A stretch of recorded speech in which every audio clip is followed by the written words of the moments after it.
Hello my fellow gamers and welcome to the next part of our full Vampire Coast breakdown, where in this episode we are going to be going over all of the infantry, that is the melee infantry, and then tomorrow's episode will be the missile infantry. So yes, we'll crack straight on with it. We start with the most basic infantry unit, which is the zombie pirate deckhands mob. We've got to think of a sort of version of that is a mouthful. But these guys they're the most basic infantry you can get. They start at 300 coins. They cause fear. They also obviously have all the basic undead stuff you can imagine. Hide in forests, the undead, crumbling, disintegration, all of that. They've got meat shield and aquatic. And their weapon strength is weapon damage is 22 and their armor piercing damage is 7. Now to upgrade these guys by chevrons, the chevrons cost between 18 to 25 depending how high they go, and when they get to gold, triple gold chevrons at the max, they are at 488, and for that you get 10 more leadership, 4 melee attack and 7 melee defense. So is it worth the 188? Probably not, to be honest. Just for a bit of better leadership and melee attack and that, melee defense is not huge. I mean, these guys are your basic infantry. You probably don't want to bother wasting coin on them. If you got the odd, like, 20 coin, you might want to upgrade one. But yeah, I'd probably need the cannon fodder, so I'd probably just use them as such. But they do have a regiment of renown, which is the Tide of Skode, I want to say. Pretty sure that's a silent J there. Now, these guys are 450, so immediately they are 38 gold cheaper. And they have the exact same stats as the top chevron pirate hands for 488. So for 450, get the regiment renowned. What's the difference if the stats are exactly the same? They come with a frenzy, which, for those that don't know, that means that as long as their leadership is above 50%, they get more weapon damage by 12%, charge bonus 8%, melee attack 8%, and immune to psychology. And they also have rowdy, which means they constantly have 4+ to their leadership and perfect vigor. It's a sable though if leadership is wavering, so it means they're more likely to stay in the field, but once they do start breaking, they will just break. Is that worth it? Probably, actually. Especially if the frenzy. Now, for 450, get cheap infantry that have got frenzy, causes fear. If they go against other basic infantry, I think they'll do quite well. Would definitely take this over the top normal deckhands mob, because it's 30 or cheaper and you get more for it. So that is the first one. The second unit is the zombie pirate deckhands mob pole arms. So these are your anti-large guys. So they just got anti-large compared to the other one, and they also, I believe, have armor piercing, which is quite important as well. Their weapon damage is 8, their armor piercing is 19, and bonus versus large is 13. So apart from that, they've got exactly the same as the other ones, but they do have a charge defense versus large. So as long as they're braced, they can do more better. So yeah, they're great against anti-large. And they start at 100 coins more expensive, but you wouldn't need as many. You wouldn't have these as a front line. They would be like at the back or the flanks to just tie up cavalry into, you can get something better there pretty much. To upgrade these by chevrons, each chevron costs between 20 to 28 gold, and in the end, if you maximize them, they are worth 614, so 214 more gold, and exactly the same as the other one. They get 10 more to their leadership, 4 more to their melee attack, and 9 more to their melee defense. Again, I probably wouldn't bother. I would rather, when you think that's over half the cost of having just another unit of deckhand mobs, I'd rather just spend that. So again, yeah, when these guys are basic infantry, I would not bother severing these up. So we'll move on to the next one, which is the Serenes, I want to say. So these guys come basic at 850. Slightly creepy with the armor piercing, ethereal, causes fear and terror, And they have Ephraimian attacks. So if we move down, they have got magical attacks, which is great for units that have physical, resistance apart from magical attacks. And these guys can just rip them up.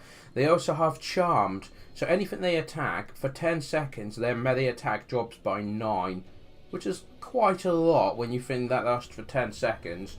They also have the armor piercing. So just looking at this, yep, so the weapon damage for their weapon strength is 7, and the armor piercing damage is 23, which is pretty good. Also, they cause fear, they cause terror, they got the other standard undead abilities, but they do have a physical resistance of 75%. So if you hit these guys with a normal weapon, only 25% of that damage is actually going to do anything, which is quite horrible to think about. These guys, they're a lot more expensive to upgrade, between 29 and 41 gold per Sevron. To get these to maximum level, you need to get them spend 1,181 compared to 850. I'm just trying to do the maths in my head, so that's like over 300 gold to get that. And these guys, when they're maximized, they get 10 leadership, 5 melee attack, 12 melee defense. Is that really worth it? I probably would say no. Leadership, maybe, but you wouldn't want these guys caught out anyway. Melee attack, well, they've got the charmed and they've got the magical attacks. And the melee defense, I mean, if you wanted, they pretty much take no damage at all. But with them, they've got that 75% physical resistance. So I'm not sure how melee defense would really work out for them. Do comment below, guys, if I've got that wrong. Maybe it's just people go, well, yeah, but it's better because they're leadership, they stay longer, their attacks do more damage each time they charm them, magical attacks, and of course melee defense means the 25% that gets through is then neglected even further, but I'm not 100% sure how that works, so do comment below if that is how it works, because if so, I guess it could be worth upgrading them a bit, just to get that, do it so they're more tougher and better leadership. Next, we have the Depth Guard. I do like these guys. Their Berserk Axe Infantry come at 1,200 gold to start with. Armoured, anti-infantry and aquatic. Everything's aquatic. But they do have a weapon strength of 46 weapon damage and 18 armour piercing. They do have the fear, the hide, the undead, the crumbling, the disintegration as you expect. But they also come with frenzy and the hunger, so they replenish hit points while they're in combat, which is insane. That is absolutely. I mean, can you imagine just a front line of Death Guard? As long as they're fighting, they're all heathen, and then you can drop more heals on them. Quite a lot. These guys, I'm just looking at my notes. Yep, so these guys need 36 to 52 gold per Sevron. That's a lot.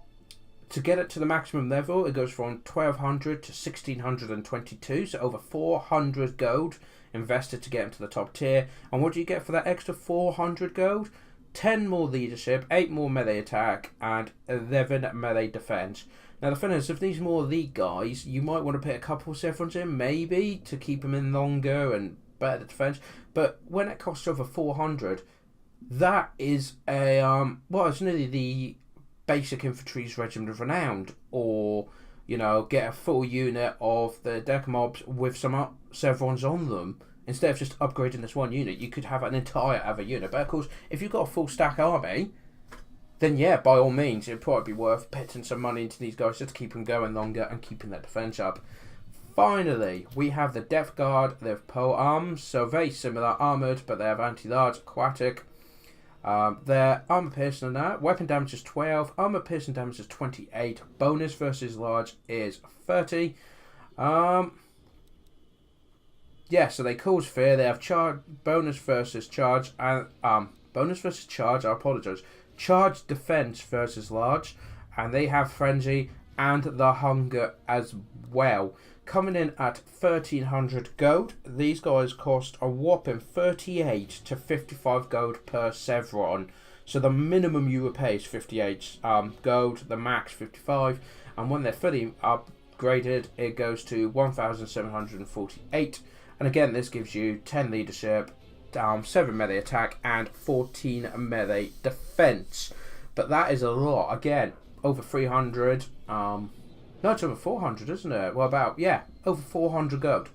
Like I said, you could get a regiment of renown for that, instead of just upgrading these guys to get leadership, melee attack, melee defense. So, if you've got slots, I would rather go with more units than upgrades. But guys, comment below what you would do, what you prefer. Finally, they do have a regiment of renown, the Bloody Reaver Deck Guard. So, yeah, these guys come in at 1600. So, 300 more gold than the basic Death Guard, the polearms, but they are 148 gold cheaper. Now, what do you get for that? Well, stat-wise, they only lose 4 melee defense. So, they have the leadership of the fully upgraded Death Guard, and they have the melee attack. And they've got most of the defense, it's just lowered by 4. Yeah, so even from the basic, they still get 10 to their melee defense. What's different about these guys then? Let's just have a look. So they got all that. What they've got is Enrage. So you can do it every 90 seconds, and the duration is 22 seconds. And for those 22 seconds, the unit has damage resistance of 44%. So that's interesting. So for 20 seconds, that unit nearly halves the damage it takes. So if you send in something purely to counter them, you could drop that and get them to run up, get them out of the problem, or use it so they can cut through chaff really easily. Is that worth the 300 gold? I think it probably depends on the situation. But of course they do get the better stats as well. So you might want one of those as like your backline reserves, where they can go against the cavalry they get past your lines, any monstrous creatures that get there, or just plug in a gap in the line. They could just go in Enrage, Frenzy with the Hunger, and just cut anyone apart. So there we go, guys. A very nice quick episode compared to the others we've had. And then tomorrow's episode will be just as quick. We'll be going over the Missile Infantry. And yeah, we'll be going through this one bit at a time until we finally completed everything. So do hit that like button if you're enjoying this series. Do comment below your suggestions, your thoughts, combos, themed armies, or whatever you want to say. I really appreciate all feedback. And of course, hit that subscribe button if you haven't already for more Vampire Coast goodness. Till tomorrow, guys. Take care.